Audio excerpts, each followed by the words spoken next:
Good evening. Would like to call the Rutherford County School Board meeting to order, July 7th, 2022. First order of business is the Pledge of Allegiance led by Dr.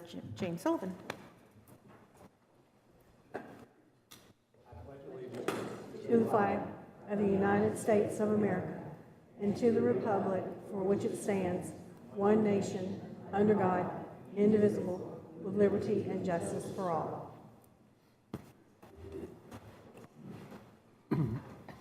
Thank you, Dr. Sullivan. I'd like to invite everybody to join me in a moment of silence.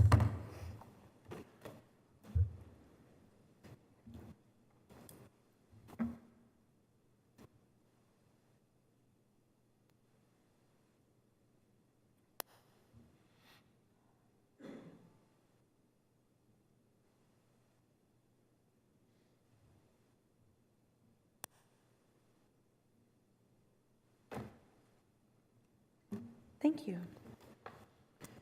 Okay. Approval of the agenda. If there are no questions, members of the board, or comments, we'll entertain a motion. Move to approve. Thank you, Ms. Breton. Thank you, Ms. Maxwell. All in favor say aye. Aye. All opposed say nay. Any member wish to abstain? Next is the consent agenda. Any questions or comments? Dr. Sullivan, is there any additional commentary we need on this? No, ma'am, there's not. Thank you. If there are no further comments or questions, we'll entertain a motion. Thank you. Second. Thank you. All in favor, say aye. Aye. All opposed, say nay. Any member wish to abstain? Next item. Number 6, introduction. Yep, introductions. Tonight it's my pleasure to introduce, you guys are familiar with her in some separate roles, but Dr. Kelly Chastain, if you will. She is our new Assistant Superintendent for Curriculum and Instruction. Worked very close with her over the last couple of years, and she is going to introduce herself and tell a little bit about her background that some of you probably aren't familiar with. First of all, it's important to know I do not like introductions or talking about myself. But we've learned last week, sometimes as teachers and educators, we need to take ownership of our experiences, or somebody fills the void and tells our story for us. So I guess 19 years ago, here's the story. So 19 years ago, I got my first teaching job here in Rutherford County. It was 2 days after school had started.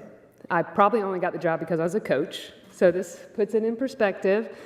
I was equipped with a degree in microbiology, some untested confidence, and that was about it. So I just walked in, and here we were. Mr. Estes, I think you might have been there at that time. So I was extremely humbled very quickly by the skill of the teachers around me. I mean, they were incredibly helpful in that journey. I was also humbled by the abilities of those students with difficult and what seemed like unfair circumstances.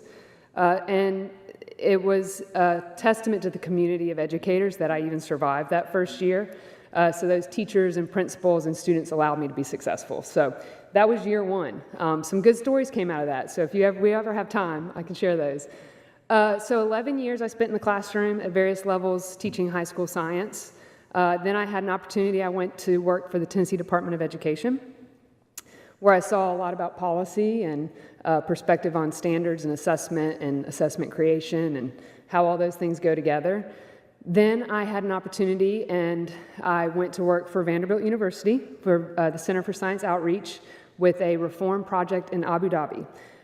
And that was a very impactful experience when we talk about having discussions about curriculum and prohibited concepts and in some very contested spaces. So that was a very good experience in dealing with a lot of those things.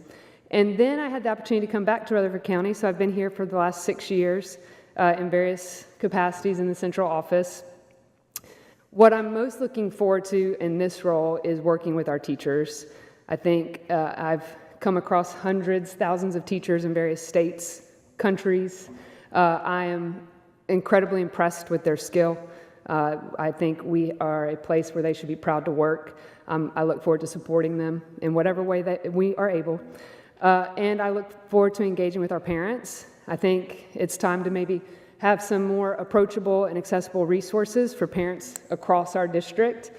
So I look forward to working through some of that with our parents, who really should be our most powerful advocates and supporters. So we have already begun some work on that front, so I look forward to showing you some of those approaches soon. But that is about it. So thank you for the opportunity, and look forward to next time.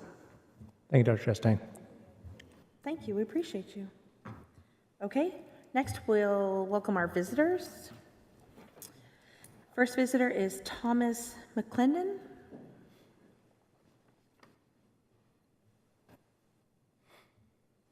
Hello, welcome. I'm Tommy McClendon, and thank you for allowing me to be here and speak. Number one, I'm a resident of Rutherford County. I live at 2730 Morton Lane, which is just off the Almaville Road right there. I have a vested interest in seeing Rutherford County Schools and the board just have a high level of excellence. I have a 6.5-year-old that went to Stewart's Creek Elementary for kindergarten. She graduated and now is headed to first grade. And may I say, hopefully not out of touch here or context, that her teacher in kindergarten, Bethany Rader, did an awesome job. I don't see how teachers do what they do, but it was very impressive, and it's not just her. So I work for AIG VALIC. We represent the Rutherford County Retirement Plan, and we've been fortunate enough to serve the employees and administration here since 2007. One of the most important things about our experience here at Rutherford County and how we do business, not only here, but across the U.S., is that we work one-on-one.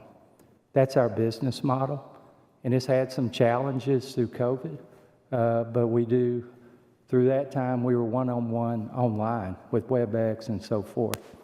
So our main emphasis has been and will continue to be informing and educating and promoting financial wellness for the employees is key. We go to faculty meetings. We are fortunate enough to be there and serve at the leisure of the board and administration. But we're there to impart information, not just about the Rutherford County Retirement Plan, but the Rutherford County, what is available benefit-wise, not only through here, but through the state and through the state pension. And what we find person after person is that they don't get good information or information at all. And when you look at the state pension, it's divided into two areas, the legacy plan and the hybrid plan. And it's very confusing. And we try to promote this education to where people can make informed decisions that will impact not only themselves, but their families well into the future. And we do that through a variety of ways. We can meet with them before school, after school, during a planning period. It's whatever's most convenient. And am I off already? You can finish. Hits? Nope, just if you can. Okay, I'm sorry. No, you're fine. I apologize right there. But one of the main points, and I'll hurry, is that this is a voluntary benefit through Rutherford County, and that Rutherford County has had a cutting-edge plan since 2007. And this is not a bold statement that I'm going to make. They've had the best retirement plan in the United States, well before other entities have what you currently have now. There's a Roth option, a pre-tax option, a brokerage option. Understanding this is key. You know, investing for yourself and a family's future is key. Understanding now that the hybrid plan is only going to pay out a guaranteed amount of 30% after 30 years of your highest 5 years average salary, understanding that early on is very impactful. So we want to be working in collaboration with the board. We serve you. We serve the administration, but ultimately we serve the employees. And we want to be that arm that helps with, employee retention and attracting people. So the more they understand about their benefits, the more likely they are to stay. So we're creating financial plans for them that talk about what is my retirement paycheck? What is that going to look like? And we can run what-if scenarios. What if I retire at 61 with 27 years and I put $300 a month in? What does that look like, 25 years from now? So the better information, people go forward and make good decisions. And last year, we were at 36 of the roughly 50 schools, multiple times even. So we are executing this business model. Past administrations used to not only encourage us, but hold us accountable. I can remember going down this hallway with Mr. Odom, and Mr. Odom said, "Hey, Tommy, how many people did you help today?" We were accountable for disseminating this information out, and that's what we want to do forward. Thank you. We appreciate your comments. Thank you. And if you'll be around, members of the board can speak with you after the Okay. meeting. Thanks for your Appreciate time. your time. Sorry to Thank be you. long. Our next visitor is Marcia, forgive me, Spees. Thank you.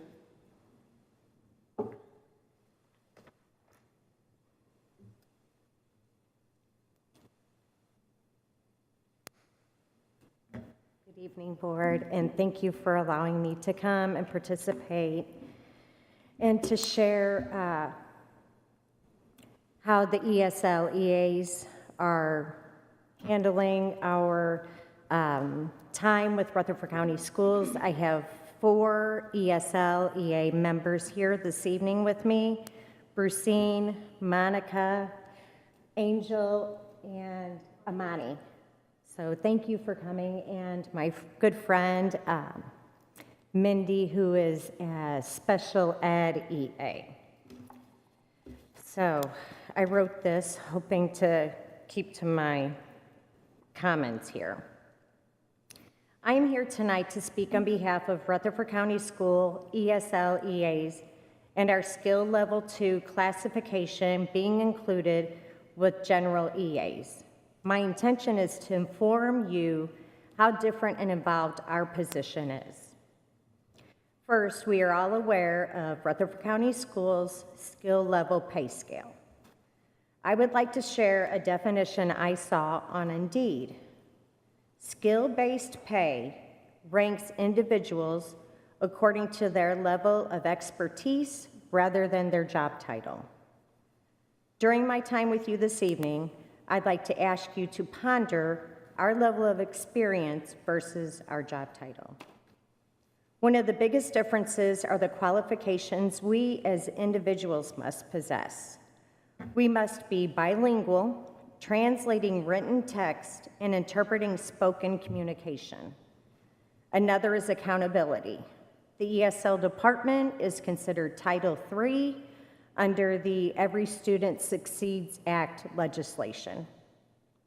We are often the first face our families see when coming to school. It is up to us to make them feel welcome and to feel at home. At that moment, we become a team in their child's education. Our duties and responsibilities begin with enrollment of students, new and existing. It is our job to learn how to navigate new applications and software, Skyward and Dojo, for example. We create email accounts for the parents, get a username and password, upload documents, and help gather documents that they need and may not know how to get them. See, I went off script. See what happens? Anyway, since our school system is much different than in their country of origin, we explain school expectations, transportation, and opportunities for their child. Throughout the school year, we translate forms going home to parents. We make phone calls for the nurse, for principals, for teachers, in regards to their education, how they're succeeding, any disciplinary issues. The parents begin to confide in us when things go awry in their home. Therefore, we work closely with our counselors. The parents begin to confide in us when things go right at their home. Therefore, we work closely with our counselors and Rutherford County social worker, helping to identify students and family in need of assistance. In addition, we are on a rotating schedule with students in their endeavors to learn English. At this time, I'd like to say thank you for the opportunity you've provided us in our time with Rutherford County Schools. You have given us the opportunity to grow professionally, deepened our understanding of policies, improved our skill set, and allowed us to use our bilingual skills to bridge the gap for our families and students. In closing, hopefully I've given you enough information to see how different and involved our position is, and would like to request on behalf of Rutherford County School ESL EAs that you deeply consider raising our skill level accordingly. Thank you. Thank you. Appreciate you being here. Okay. All right. Number 8, evaluation instrument for new director of schools, tab 2. During the work session, we discussed working with Mr. Reed and Dr. Sullivan, so if it's all right with the board, we'll move this to the next agenda, next board meeting. Okay? All right, number 9, transportation. So we have a first priority list and a second priority list. Pursuant to policy 3.405, bus contract award procedures, the new contractor list for the 22-23 school year. These two lists, first priority, regular bus drivers who have driven for 2 full school years, and second priority, those who currently own 1 or more contracts, are for approval in order to facilitate the awarding of new bus contracts on a timely basis for the beginning of the new school year and thereafter as contracts are turned into the Transportation Department through the year. Recommended approval, motion to approve the 2 priority lists for bus contracts effective for the school year 22-23 as presented. Thank you. Any questions or comments on this item, members of the board? If there are none, we'll entertain a motion. So moved. Thank you, Ms. Sharp. Second. Thank you, Mr. Estes. All in favor say aye. Aye. All opposed say nay. Any member wish to abstain? Next item. 22-23 calendar modification, proposal to move back to a 2-hour abbreviated day instead of a full instructional day for the last day before winter break. This change will be for December 16th for the 22-23 school year. For payroll purposes, this day would count as a full day for all full-time classified and certified staff. Recommended approval, motion to approve the modification of the 22-23 calendar to include the December 16th school day as a 2-hour abbreviated day instead of a full day. For payroll purposes, this day would count as a full day for all full-time classified and certified staff, as it counts as a full instructional day in our calendar for TDOE as presented. Thank you. Questions, comments? Mr. Young? How does this affect our part-time employees? They will be paid as a full day as well. Okay, I just want to make sure. Thank you. Any other questions or comments? If there are none, we'll entertain a motion. Move to approve. Thank you. Second. Thank you. All in favor say aye. Aye. All opposed say nay. Anyone wish to abstain? Next item. All right, number 11, special education, tab 3. So a license agreement with Lexia. This agreement is to purchase reading intervention student licenses and training to address students with disabilities with deficits in reading.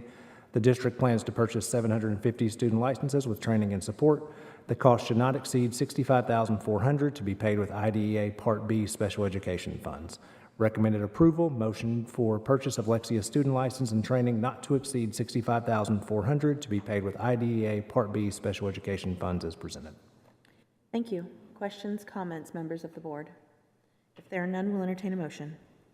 I move. Thank you. Second. Thank you. All in favor say aye. Aye. All opposed say nay. Any member wish to abstain? Next item. B, contractual agreement with Special Kids Incorporated. The contract with Special Kids Incorporated is for special education-related and nursing services. These services will provide speech and language, occupational therapy, physical therapy, and nursing services to Rutherford County school students in special kids facilities. Hourly rates for therapy are $82.50 per hour. Daily rates for nursing services are $185 per day. The total cost not to exceed $25,000 during the 22-23 school year and will be paid from GP special education funds. Recommended motion to approve the contractual agreement with Special Kids Incorporated not to exceed $5,000 during the 22-23 school year will be paid from GP special education funds as presented. Thank you. Questions, comments, members of the board?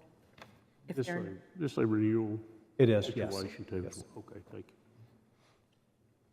Any other questions or comments? If there are none, we'll entertain a motion. I'll move. Thank you. Second. Thank you. All in favor say aye. Aye. All opposed say nay. Any member wish to abstain? Next item. All right, special education coach job description change. The special education department is requesting an update to the current job title and description. The position currently titled special education liaison is recommended to be titled special education coach, in keeping with the coaching model of other central office supports provided to building level teams. Recommended motion to approve change the current title of special education liaison to special education coach as presented. Thank you. Questions, comments, members of the board? Is this a change in just title, or is, okay? Just title. Just title, No not pay actually days, in, anything like okay. that. Thank you. Any other questions or comments? If there are none, we'll entertain a motion. I move. Thank you. Second. Thank you. All in favor say aye. Aye. All opposed say nay. Any member wish to abstain? Next item. All right, 12, Stellar Therapy Services Contract Renewal, tab 4. The Stellar contract for the Nursing Medicaid Reimbursement Program in Rutherford County Schools is up for annual renewal. The TennCare billing guidelines for school-based nursing services have been revised and will became effective July 1st, 2022.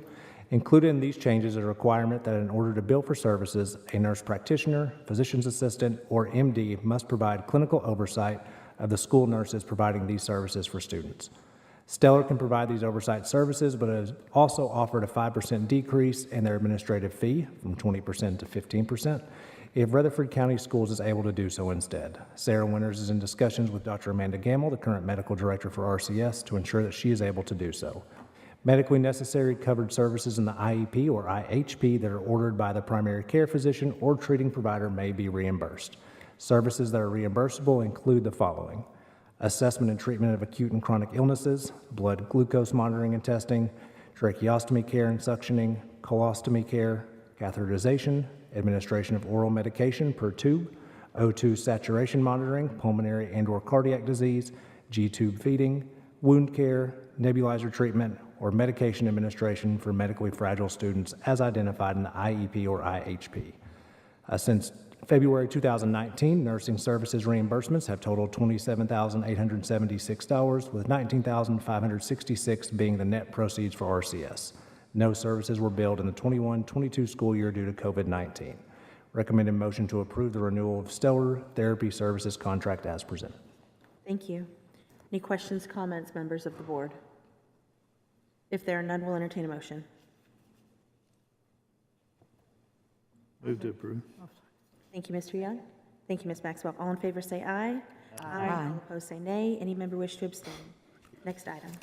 All right, 13, Human Resources, tab 5, Acro Service Corporation. The Human Resource Department would like to utilize the recruitment staffing service awarded to the Acro Service Corporation from the Omnia contract number 16111.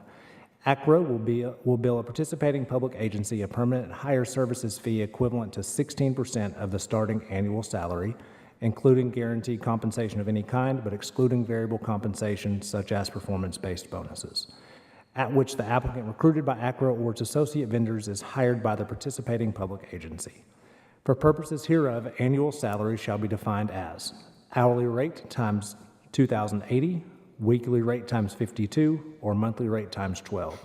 We will only be charged for their services if or when we hire any applicants they send to us. Recommended approval, motion to use the recruitment services of Acro Service Corporation through general purpose funds for the 22-23 school year as presented. Thank you. Questions, comments, members of the board? If there are none, we'll entertain a motion. Move to approve. Thank you. Second. Thank you, Ms. Maxwell. All in favor say aye. Aye. All opposed say nay. Any member wish to abstain?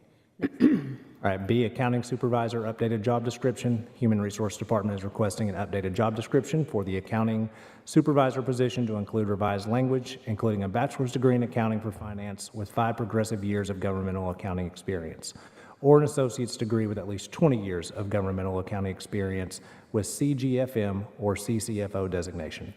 Recommended motion to approve the updated accounting supervisor job description with revised language of bachelor's degree in accounting or finance with 5 progressive years of governmental accounting experience, or associate degree with at least 20 years of governmental accounting experience with CGFM or CCFO designation preferred as presented. Thank you. Questions, comments, members of the board? If there are none, we will entertain a motion. Move to approve. Thank you, Mr. Holden. Thank you, Ms. Sharp. All in favor say aye. Aye. All opposed say nay. Any member wish to abstain? Next item. All right, and next 14, Esl Ea Salary Schedule. So for discussion, Esl EA's current salary schedule is classified as a level 2 under the description of General Education Assistant. It's been requested to review the ESL Educational Assistant skill level considering the unique abilities and differences in duties they perform.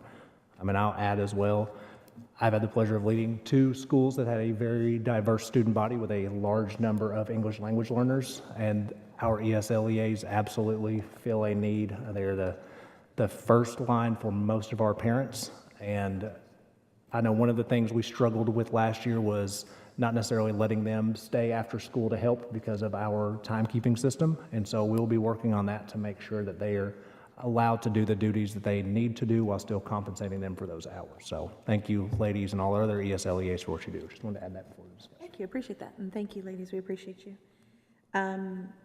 Because that is pay schedule, salary schedule, and looking at pay, can we look at that with number 15? Absolutely. So number 15, review of classified pay schedule.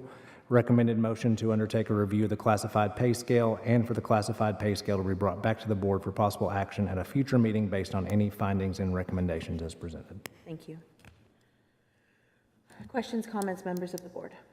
So we are going to employ a third-party agency to look at a salary schedule, a salary, what are we doing? If that is the desire of this board. Do we need to make that motion?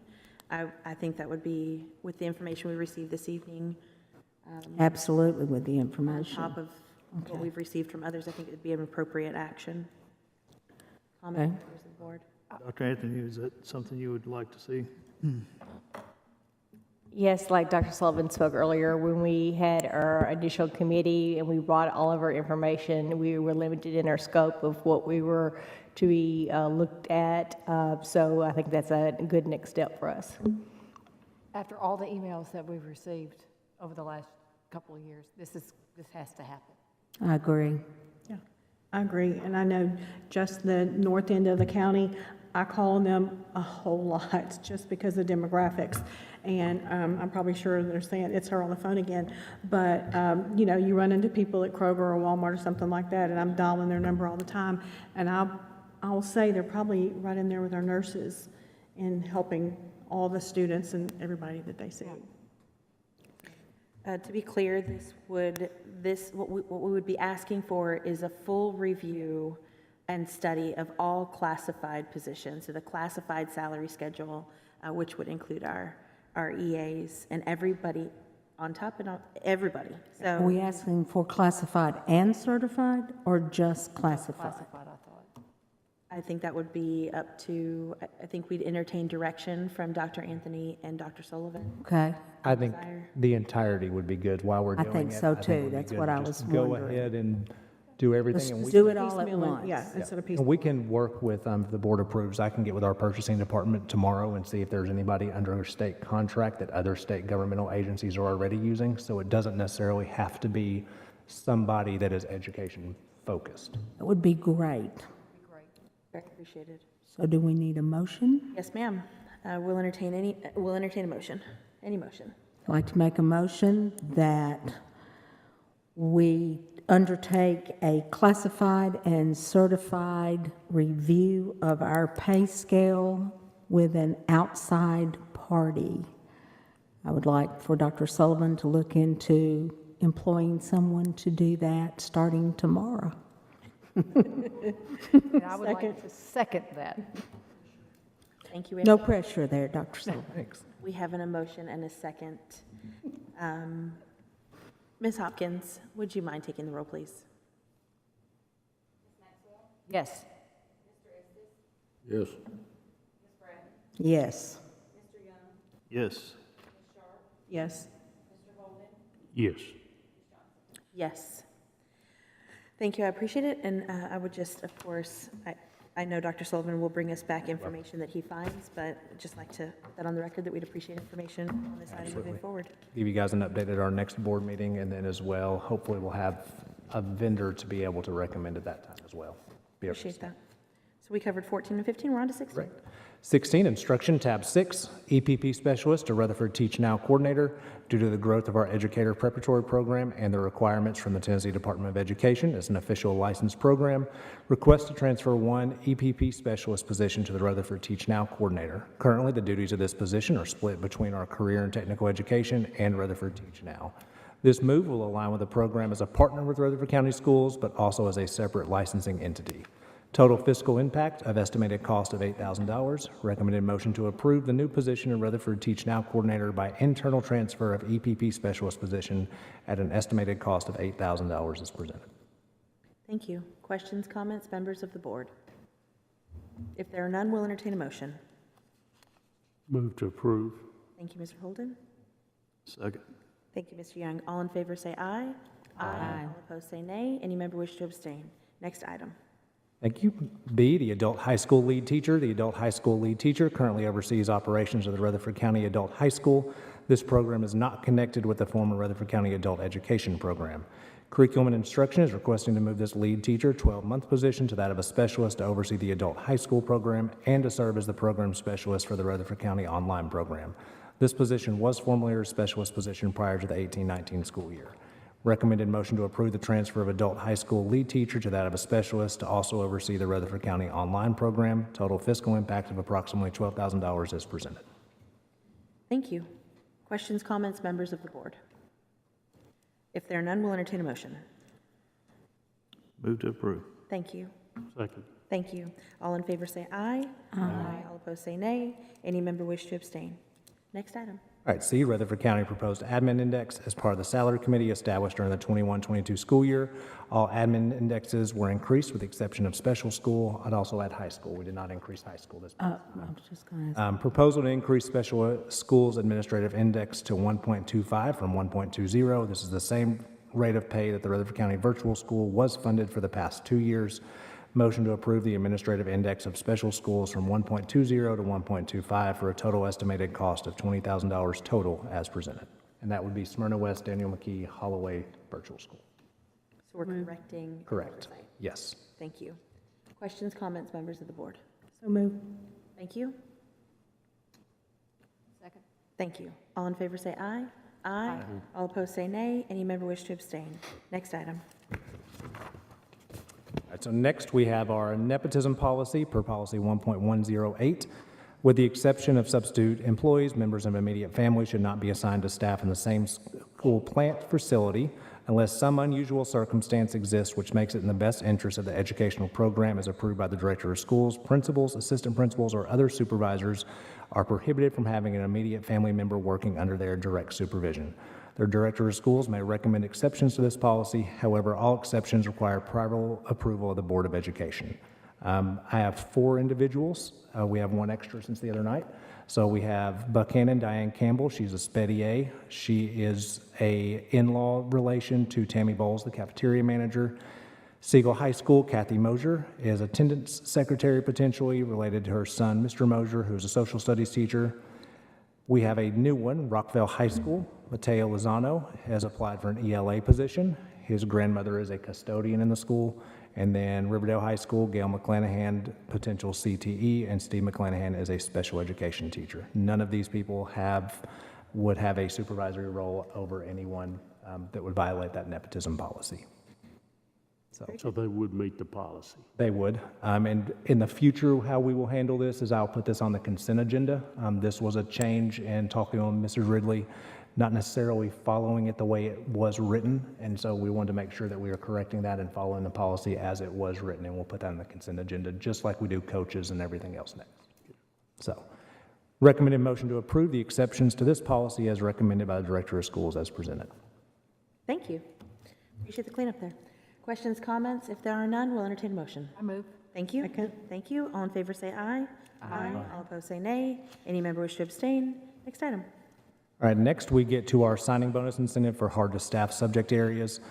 So due to several factors, including salaries of neighboring districts to our north end schools, it's requested to approve a hard-to-staff incentive of $4,000 for certified staff at Laverne Middle and Laverne High for 22-23 school year, as well as additional schools as approved by the board. This proposed hiring incentive will match the signing bonus stipulations already in place for the 22-23 school year.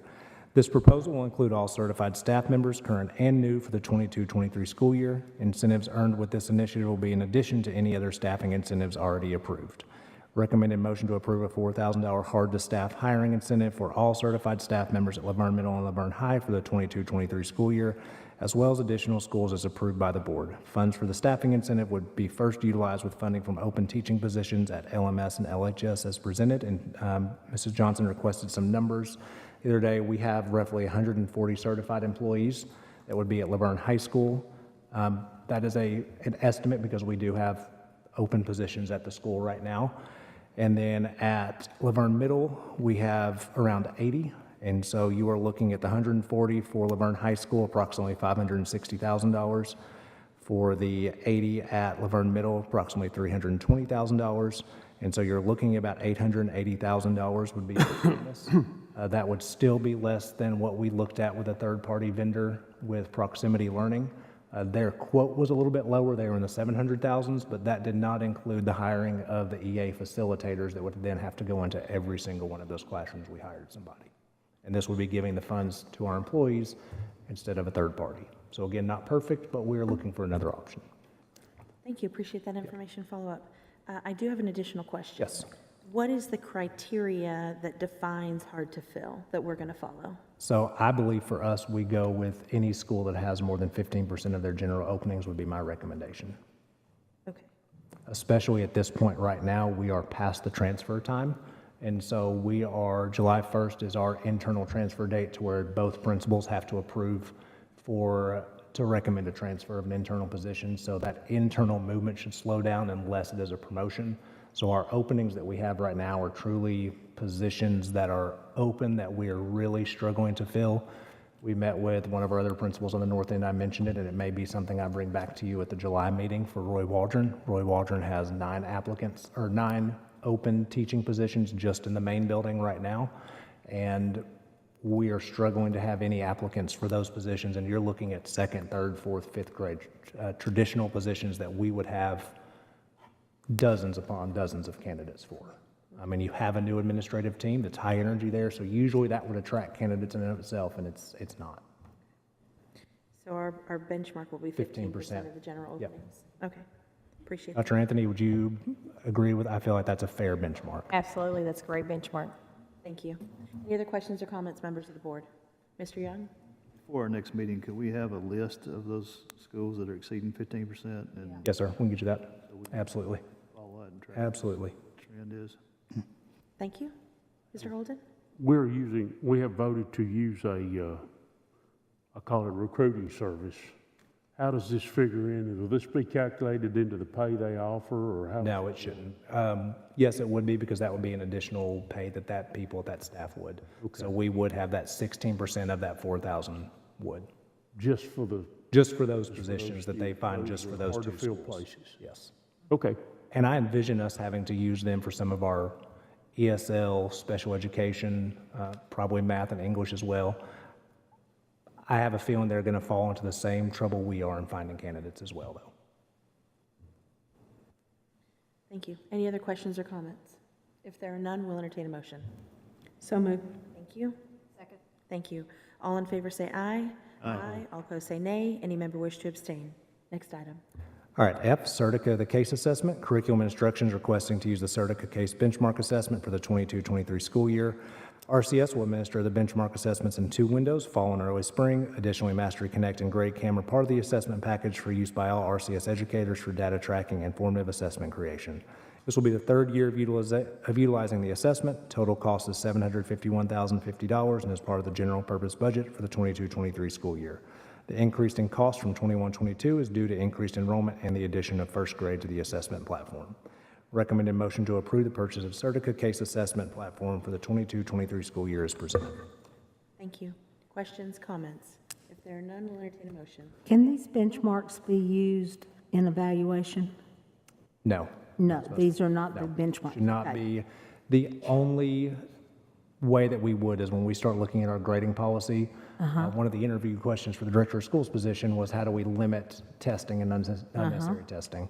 We're going to talk to our high school principals about how can we utilize this and do some type of grading scale so that we could potentially use it for a midterm for our tested subjects. Okay. Thank you. Appreciate the question. Thank you.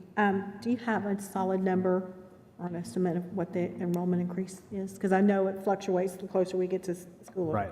The way they bill us off of last year's increase. So last year's increase, we increased about 2,000 students. This still is right in the ballpark. We used ESGI for kindergarten and first grade last year and used Certica case assessment for second through high school. And so this pretty much is an even split for what we were paying for ESGI for first grade. Thank you. Thank you. Any other questions? If not, we'll entertain a motion. Move to approve. Thank you. Second. Thank you. All in favor say aye. Aye. All opposed say nay. Any member wish to abstain? Next item. All right, G, School Counseling Instruction Department's requesting to purchase a district-wide curriculum for bullying prevention and child abuse prevention to comply with Tennessee Code Annotated 496-4503-2A and Aaron's Law, Public Chapter 623. The K-5 curriculum, second step, is provided by Committee for Children, is listed by the TDOE as one of the suggested curricular choices. The material is age-appropriate and will be delivered by school counselors as appropriate, and we had Ms. Baltimore, K-5 supervisor, give us the scope and sequence to make sure during our work session, for those of you that are watching, to make sure that we were following all required laws of what we are allowed to teach, not allowed to teach, and all those other things to pay attention to. Recommended motion to approve the one-time purchase of second step for the bullying prevention and child abuse prevention for the 22-23 school year at a cost of $56,901.60 is presented. Thank you. Questions, comments, members of the board? If there are none, we'll entertain a motion. I move. Thank you. Second. Thank you. All in favor say aye. Aye.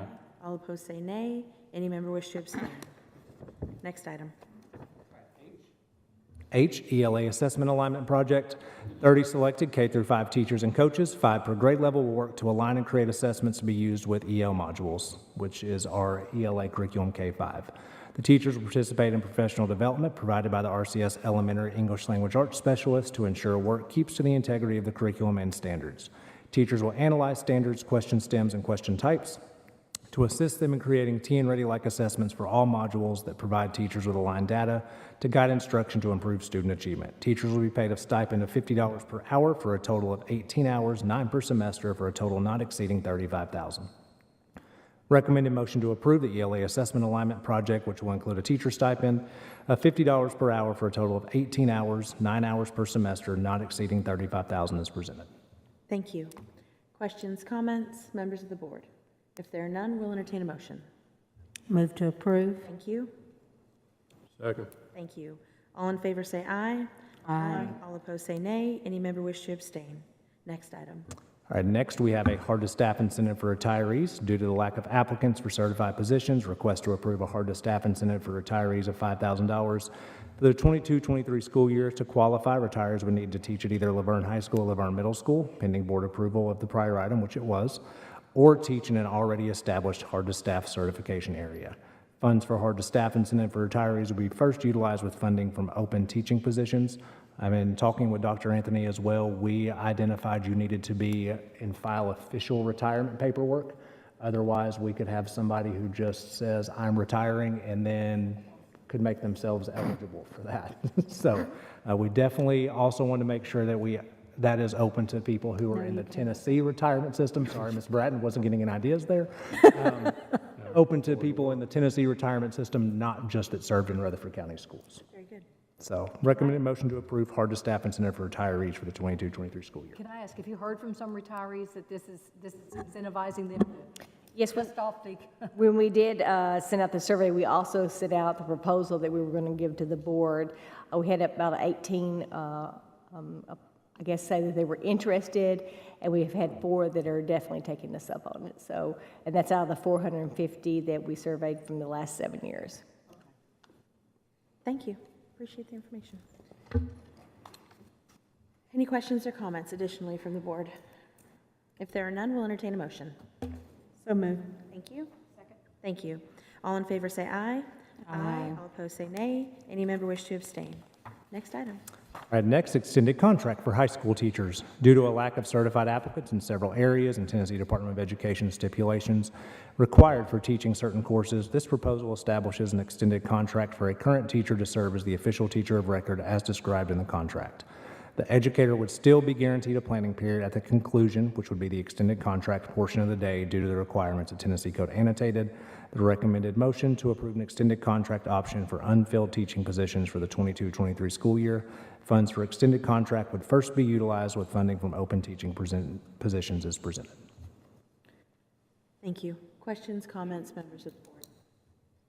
I have a question. What do we expect if we were, with our current vacancies right now, what do we expect a fiscal impact to be? I don't know a way to calculate that adequately. I know that it would not be in a negative aspect because they would be teaching in a position that was currently open.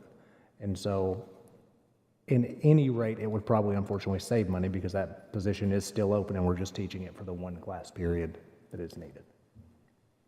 It's a scheduling, it would be a scheduling fiasco that our high school principals are going to have to undertake. But with the requirements of special education, having to have a certified teacher and your EOC tested areas, that's really the only option we have is utilizing our staff. We were doing it last year anyways, we just didn't compensate them for it. We're giving options to our teachers in advance, so you should know very soon how many are going to be utilizing this extended contract. And we'll be talking with our high school principals that may be able to fit this into their schedule to see what we can utilize that with their extended contracts as well. Appreciate that. Be interested to see how this works out. I am as well, yeah. I'm glad we can compensate our teachers for giving up their planning periods. Any other questions or I comments? just have a question to ask. I'm not trying to throw anybody under the bus, but we're expecting our high school principals to do this, but we didn't give them a raise. Is that what you just said? Yes. Okay. Just wanted to make sure you said that. And so in looking at our high school salary, or looking at our total salary index, of course, anyone can deserve a raise and does deserve a raise, especially in education. But when we looked at our index, our high school principals, deservedly so, were much higher of an index than any other position. And so we were trying to bring those back, and so that we could bring our middle and elementary and our special schools a little bit closer. There's still a large discrepancy. Our high school principals still have a higher index than our assistant superintendent positions do. And so That's true. Okay. there's still a large discrepancy between those. But these are things that they were doing anyways in trying to fill their positions. So we worked with our high school principals to figure out what are ways that we could get them classroom teachers that they needed. Okay. Just wanted to make sure that's what you said.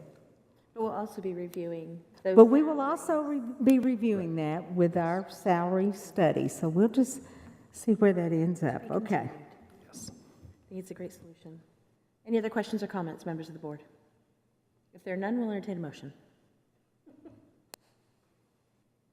Move to approve. Thank you. Second. Thank you, Mr. Estes. All in favor say aye. Aye. All opposed say nay. Any member wish to abstain? Next item. All right, K, CTE curriculum team leads. So the Curriculum and Instruction, Career and Technical Education Department would like to allocate approximately $15,000 of Perkins 22-23 funds to support the Career and Technical Education curriculum team leads for our high school CTE career clusters. The purpose of the CTE curriculum team lead would be to help develop the instructional capacity of teachers, industry partners, and students within our county. The leads would be responsible for conducting in-person virtual meetings for career cluster PLCs and advisory council meetings. The allocations are each participant receives a $5,000 stipend for conducting professional development sessions and the advisory council meetings through the PLC framework by CTE career clusters. You have the CTE curriculum team leads there all listed. And then the recommended motion to approve allocating approximately $15,000 of Perkins funds to support the CTE curriculum team leads for our high school CTE career clusters. Each participant will receive a $500 stipend for conducting the professional development sessions through the PLC framework by CTE career clusters across the district to support teacher and student success as presented. Thank you. Questions, comments, members of the board? Is this a new program, or is it, we've done it in the past? We've completed this. This will be our second year, I believe, with CTE, probably 2.5. We started curriculum leads 3 years ago, and we've added different ones on as well. Just, how do we measure the effectiveness? Do we see, I mean, do we have a way of measuring that effectiveness of this? I think, yes, I think the best way that we can measure our effectiveness is the outcomes of our students, especially at the high school level. Industry certification-wise, do you know, I know it's high. Do you remember it? So we went from about 800 last year to over 1,600 industry certifications for the 22-23 school year. So Sounds like money. more than doubled, yes. Thank you. Very good. Any other questions or comments? If not, we will entertain a motion. I move to approve. Thank you, Mr. Holden. Second. Thank you, Mr. Young. All in favor say aye. Aye. All opposed say nay. Any member wish to abstain? Next item. All right, legal tab 7. So policy adoption, the second readings. The below policies are recommended on the second and final reading. A, policy 1.104, memberships, strikes language to remove membership from the Southern Region School Boards Association and the National School Boards Association, and replaces with language the district will be an affiliate member of any national associations of which TSBA is a member. B, policy 1.105, school board legislative involvement, strikes language to remove membership from NSBA. C, policy 1.204, board member development opportunities, strikes language to remove NSBA and replaces with language that district will be a member of other national school boards associations through TSBA. D, policy 1.407, school district records, updates name and contact information for current staff attorney. E, policy 2.200, annual operating budget, adds language to comply with Tennessee Code Annotated 49-3-316A2.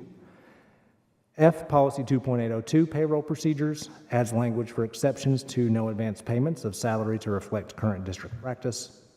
G, policy 2.805, purchasing, adds clarification to purchasing and bids. H, policy 3.4031, car accidents on school property. This is a new policy. Adds a policy to clarify process when car accidents occur on school property. Policy 5.802I, qualifications and duties of the director of schools, adds language to state that doctorate degree is preferred. J, policy 6.202, homeschool, adds clarity for participation of homeschool students' participation in fine arts programs. K, 6.405, medicines, adds language to allow parents, guardians, or the parent's adult designee to deliver a student's medication to the principal. Recommended motion to approve the above policies on the second and final reading as presented. Thank you. Questions, comments, members of the board? If there are none, we'll entertain a motion. I move. Thank you. Second. Thank you. All in favor say aye. Aye. All opposed say nay. Any member wish to abstain? Next item. All right, school board, Ms. Johnson, I'd like some direction on how you'd like me to move forward with this. I can read all of this, but I would request, would you like me to share the information first that I found out on this, or read this motion first? Yes, share the information. Okay. Learned. So we have had several conversations about the State of Tennessee Retire Ready program. I had Dr. Anthony and Mr. Runyon met with the State Department yesterday, Tennessee Empower for their retirement. They are concerned about being able to meet the August 1st deadline that is here on our contract based on our conversations with them. Also met with our guest today, Mr. McQuindon, as well, and I've heard from just a couple employees.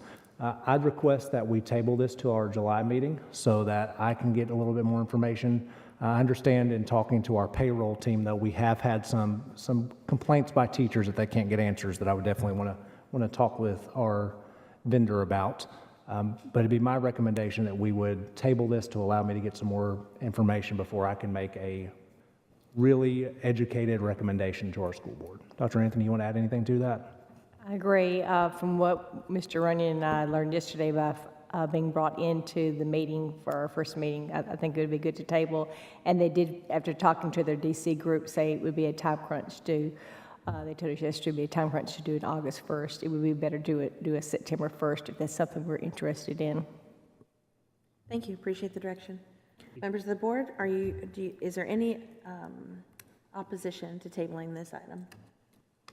Okay, we appreciate that information and the work you're doing to get us good information. Next item.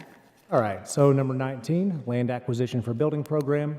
The board has previously recognized the need for land for new schools in the Blackman, Stewart's Creek, Smyrna, and Laverne areas. This agenda item is being presented for the board to receive any updates from staff as to any prospective land that might be purchased, any recommendations for land acquisition, and/or additional steps that can be undertaken to locate land that can be acquired in these rapidly growing areas. Upon discussion during the board work session on Tuesday, July 5th, 2022, it's the board's request to begin negotiation on the Blackman property and also to contact the city on a possible purchase of a portion of the Highway 96 property. Recommended motion to approve engineering, construction, and board attorney Jeff Reed to begin negotiation with the Blackman area owner at $80,000 per acre plus house appraisal value. This authorization includes typical land exploration, survey, and testing to determine viability, and contact with Murfreesboro Water and Sewer to verify sewer accessibility. And this motion also authorizes the same to contact the city on the Highway 96 property to determine interest is presented. Before we move into that, you have a copy of the June 17th report that shows what is available in the land line item. We'll have an updated one as well, and right now it shows $4,352,331. Thank you.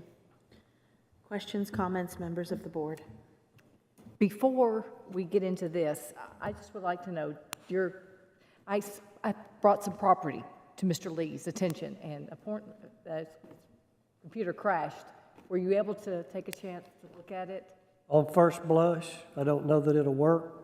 It's too far from sewer. We do not have sewer accessibility. It's an odd shape, but I'll be glad to look into it first of next week. It's still something to look at. Okay. And even if we move forward with this tonight, we're not locking ourselves into anything. You're allowing Jeff Reed and myself to begin the process, and we would have to come back once we find out some other things. Both of the properties that we're looking at tonight, I heard from one of the potential property owners, and there could be crops on the property, and they were concerned that we'd want to run out there tomorrow and start testing, and we're not going to be in that position. We're looking at a 4 to 6 week process before we could even get there. And based on the fact that we're looking at purchasing, we don't have approval to build anything yet. It wouldn't hurt to allow, if there is crops on one or both places, to allow them to be harvested and for us to do our testing. So I don't want you to feel like we're rushing into something. This is something that we do have a little time, but it is a process that, if you're interested, we do need to get started on. And if it does come back in over the 4-3, and even if it doesn't, we're still going to have to go to county commission to get approval to spend the money that we have. Should we need additional funds, that would have to go to county commission too. So we're not locking ourselves into spending the dollar tonight. We're starting that process, so if that's the board's wishes. Thank you. Questions? Ms. Sharp? Yes, thank you. Can we include comps and appraisals on that includes that whole package? Yes, ma'am. Okay. That's all part of what I call the normal process. We do the appraisal, we do the land exploration, we do the search fee to make sure there's been no chemical, dumps or anything. All of that I consider the same process. Wetland testing, the whole 9 yards. We'll do it all through this process. Right, and those that are watching need to understand that this costs a considerable amount of money, what we would consider, but to make sure that the land is good land, we have to spend that money up front. I agree. Yes, ma'am. Doing our due diligence, absolutely. Yes, ma'am. Any other questions or comments, members of the board? Okay, if there are none, we have a motion or we have a recommended motion. Motion. Anyone? Move to approve. Thank you, Second. Ms. Bratton. Thank you, Mr. Holden. All in favor say aye. Aye. All opposed say nay. Any member wish to abstain? Okay, next, insurance update. So insurance update, we had Dr. Anthony and I will kind of tag team this. We had a very 3-hour informative session yesterday with members from the State Department or the State Insurance Committee virtually, from finance, from my 5 Points group, from our new insurance team. It was a very long meeting. There were definitely some things that we learned are going to be a challenge as we move forward onto the state insurance, but anytime you have a transition, you are going to have a challenge, and so we definitely understand that.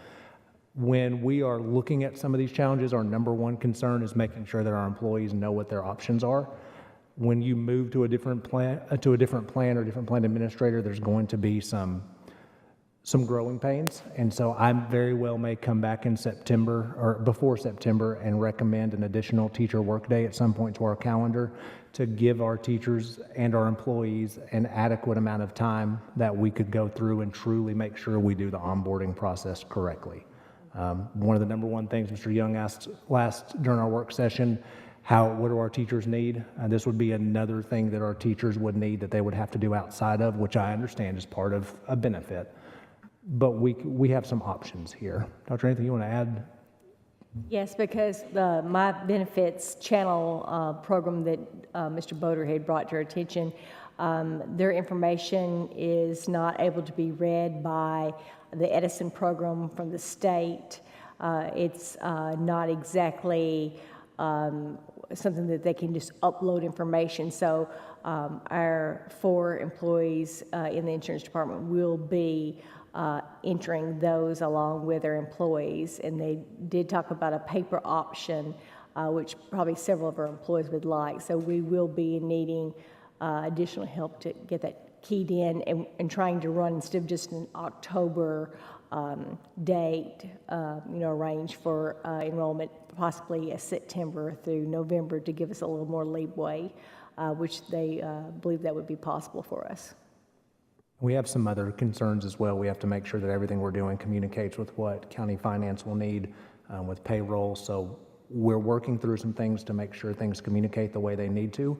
That makes it the easiest, but it is going to be very much a manual time, and we'll continue that way. And entering into Edison when we have new employees, all of that will be hand entered by our insurance people here, and that is the way the state works. That is nothing that against the state. That's just the program they have. Is all entered by the districts that they work with at the district level.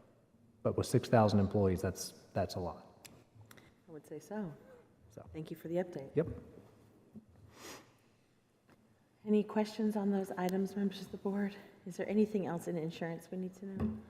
We'll be giving you updates every month or every time we meet about insurance as we go through this process, because our employees are the number one thing that we need to worry about when it comes to this, and so we have to make sure we do this correctly. I think as a board, we knew that this was not going to be easy, and if our employees need 1 day, or if our employees need 2 days to upload on this, I think all you have to do is tell us what they need. And part of that, we found out yesterday, all dependent verification will have to be completed again. So if they have a spouse or any dependents, they have to submit all of those things. So it is 100% the move that we believe needed to be happening with coverage, with premiums. All of that's a benefit for our employees. We just have to make sure that we give them the tools to make sure this is a seamless process as possible. And try not to make it as laborious as it sounds. So let's just do what we need to do. Still a great move, a great Yes, benefit. absolutely, 100%. Okay.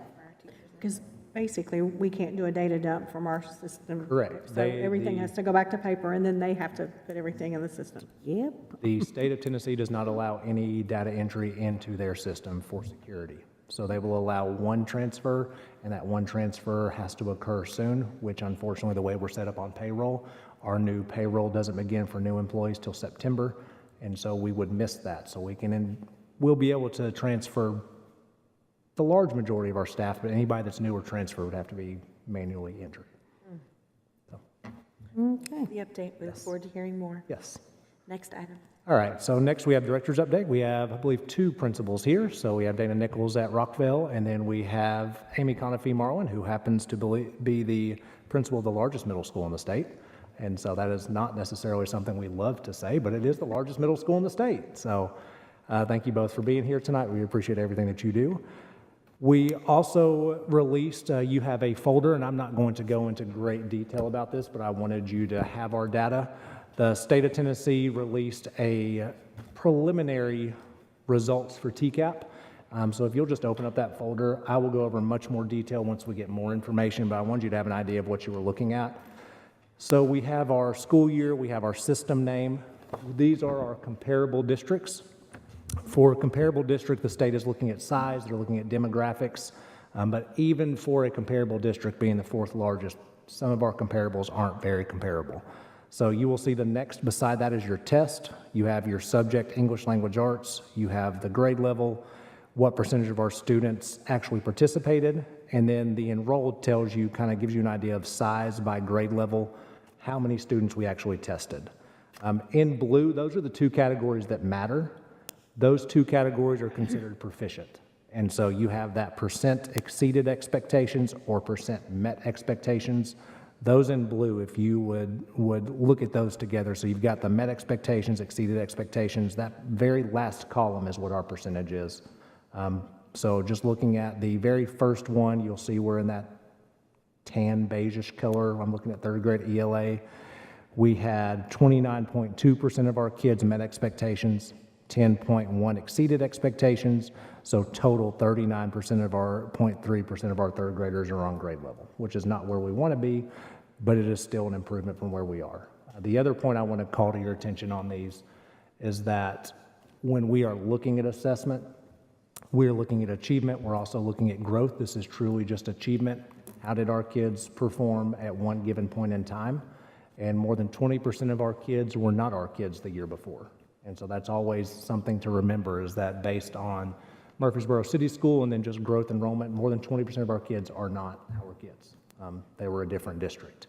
You'll see the enrollment jump. If you'll just kind of flip over to the second page, you'll see sixth grade and then really seventh and eighth grade. The enrollment jumps because we gained those Murfreesboro City School students. And just as a point, you can see third grade was 3,091, seventh grade is 4,358. And so it is a large jump. This is an entire file, so you could just see how we compared. We won't go through all of this, but I want you to at least have it. When you were looking at some of these, you can kind of look to see our demographic is different. Size-wise, we're probably closest to Knox and Hamilton. We have a little bit less or more poverty, depending on the district, but are actually more diverse with our Latino and English language learner population than Knox County would be. Sumner is close in size. Sumner is about 15 percentage points less poverty, and we are at about 7% English language learners, and Sumner is at 2%. So there's definitely some discrepancies in size that we'll get into much more detail. I'll do an entire presentation once we get all of our data later on. But I want you to see this goes all the way from third through eighth into high school EOC all the way through. So feel free to study that. Call me if you have any questions. I'm a data nerd. I feel like you guys needed to see how we were performing as well. But overall, congratulations to our teachers. We're not where we want to be, but we are past pre-pandemic levels in English language arts. And then we jumped 5% in math, jumped, I believe, 7 or 8% in social studies. Science did not perform as well, but we had a change in state testing. And so we had a, for lack of a better term, an easier test 3 years ago, and now it has gotten harder. If you go back to 2008 and 2009, you will see that about 100% of students were proficient in all 4 grade levels, or in all 4 subjects. That is no longer the case because the rigor of our assessment has become much more difficult. So that's what I have. Appreciate that information. Ms. Maxwell. Yes, I have just a few things here today. I want to let you know that Tennesseans invited to TISA public rulemaking hearing to respond to proposed rules. Today, the Tennessee Department of Education invites all Tennesseans to a public rulemaking hearing to respond to proposed rules for the Tennessee Investment in Student Achievement Act, TISA Act. The hearing will take place on Thursday, July 28th from 9 a.m. to 12 noon in Nashville, and a live stream option is available for attendees statewide. The location will be at the Ellington Agricultural Center in the Ed Jones Auditorium in Nashville. And there will also be virtual option through Microsoft Teams, and you can live stream at the number there. And if you want to attend in person, you have to RSVP by completing the online form by July 25th. And attendees of the TISA public rulemaking hearing that wish to provide a public comment will each be given 3 minutes to provide their comment verbally, in person, or virtually, time permitting. And additionally, the department will continue to accept written public comment on the proposed rules for the TISA Act through August 2nd, 2022. Comments should be emailed to tisa.rules@tn.gov or mailed to the following address. And secondly, I really like this one. Tennessee Department of Education releases intent to apply for the Innovative Schools Models Grant. Today, the Tennessee Department of Education released the intent to apply for 500 million Tennessee Innovative School Models grant opportunity to boost opportunities for career readiness and student success statewide. Is open beginning today, July 7th through July 22nd. During the month of July, the department is celebrating Innovative Schools Model Month. The Innovative School Models grant opportunity expands on the department's initial ESSER investment of $30 million with an additional $500 million investment of state funds designed to eliminate structural barriers that exist between middle and high school workforce and post-secondary opportunities. The Innovative School Models grant opportunity will provide $500 million to maximize opportunities for students to explore and succeed in high-demand careers for industry and develop local talent. The state will invest $500 million over the next 4 years to give all traditional public, middle, and high schools the opportunity to establish the Innovative Schools Model. Middle schools serving more than 100 students are eligible for $500,000. Schools combining both middle and high school grades that serve more than 100 students are eligible for $500,000. Middle schools and high schools serving less than 100 students are eligible for $200,000, and high schools serving more than 100 students are eligible for $1 million. In May 2021, the department awarded 21 school districts the Innovative High School Model grants, and they interviewed 3 superintendents. The first one they interviewed was Dr. Annette Tudor of Bristol City Schools. Then they interviewed Rebecca Stone, Director of Schools for Alcoa City, and then I'm very pleased. First week on the job. The Innovative School Model Initiative has allowed Rutherford County schools to take a well-established foundation of opportunities to the next level, said Dr. James Sullivan, Director of Schools, Rutherford County Schools. Programs such as career nights, work-based learning, and teacher externships have been enhanced in reaching more students, providing more choice, and building stronger bridges between students and our community. Within 1 school year, RCS doubled the number of Tennessee Department of Education approved industry certifications earned by students. Enhancements like these have increased student readiness and better equipped our students for the next steps after graduation. Very proud to see your name. I had some help. Dr. Chastain and Tyra, you guys do a great job, along with all of our staff, so thank you. First time we've also already applied for next year's money, too. So. Great. Very good. Thank you for sharing that, Ms. Maxwell. Thank you for representing us well. Appreciate it. Anything federal? I do have just one brief thing. The Biden administration has come out with, this came out on July 1st, and they are tightening the rules on charter schools.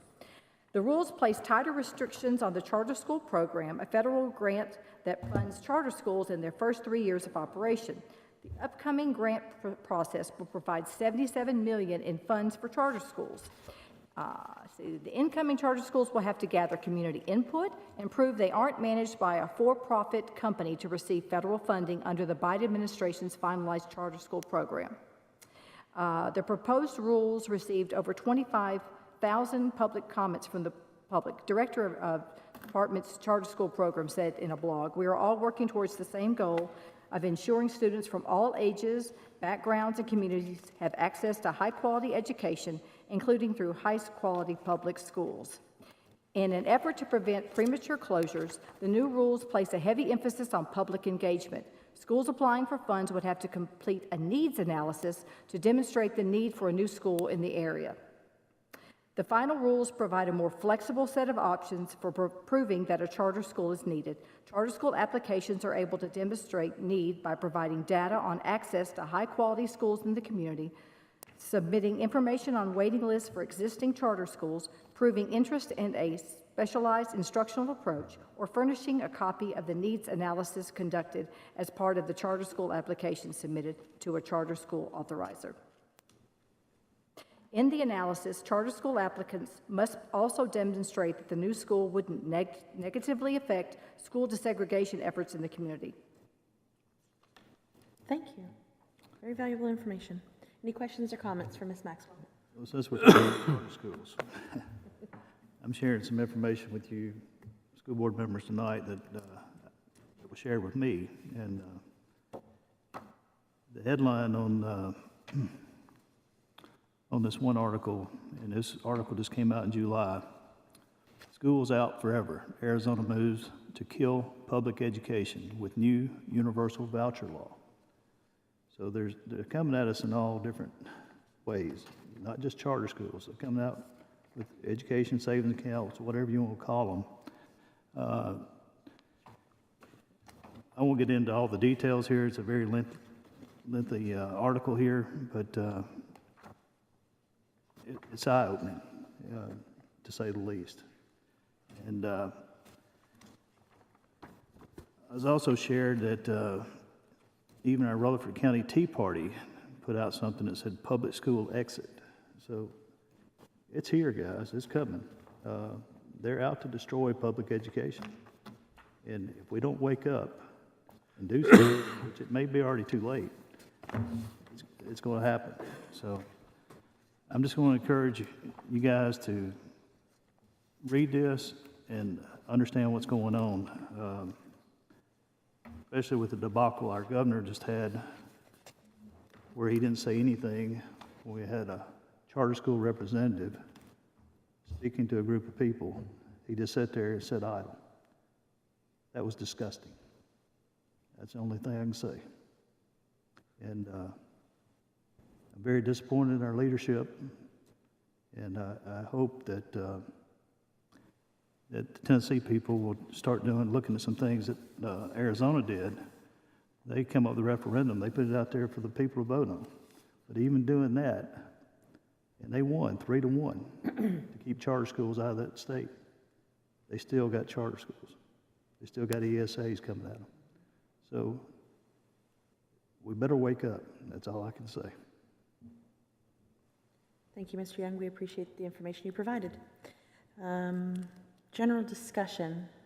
Mr. Holden? I do. I noticed Ms.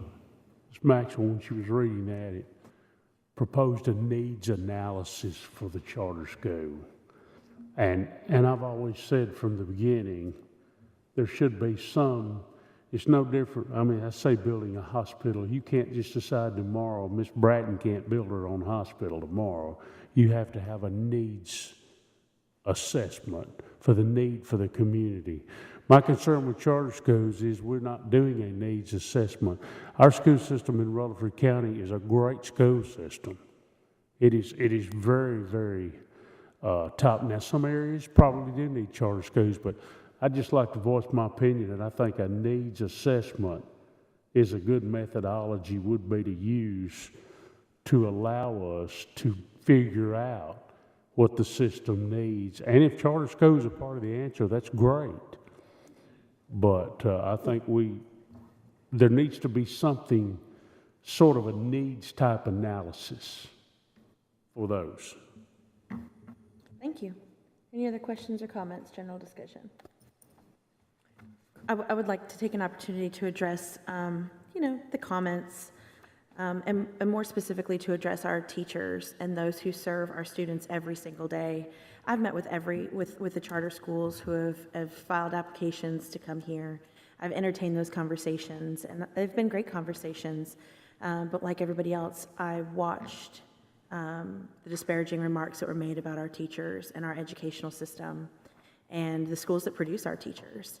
I speak for myself, but I think I could speak for this board, that none of us believe that our teachers, we don't believe nor do we support the comments that were made. We deeply appreciate our teachers and all of our educators. Before I was on this board and I was a parent of students, I had no idea what went into teaching every single day. Every child, different child, not every child fits in the same box. The different needs, the different learning styles. No classroom can prepare you for what you experience in a classroom. So to all the educators, to everybody who day in and day out loves on our kids, educates them, and changes the life of our students and families and our community, I appreciate you. And I think I speak for the rest of this board when I say that we all appreciate you, and there's just not enough thank yous to go around, but we do not support those comments. That is not a reflection of our community, and we're going to continue to support and encourage our teachers and our educational staff. So thank you to everybody. Any other comments or questions? Yes, if there is nothing further, we appreciate our sheriff deputies for being here this evening and our staff, as always. Thank you. We are adjourned.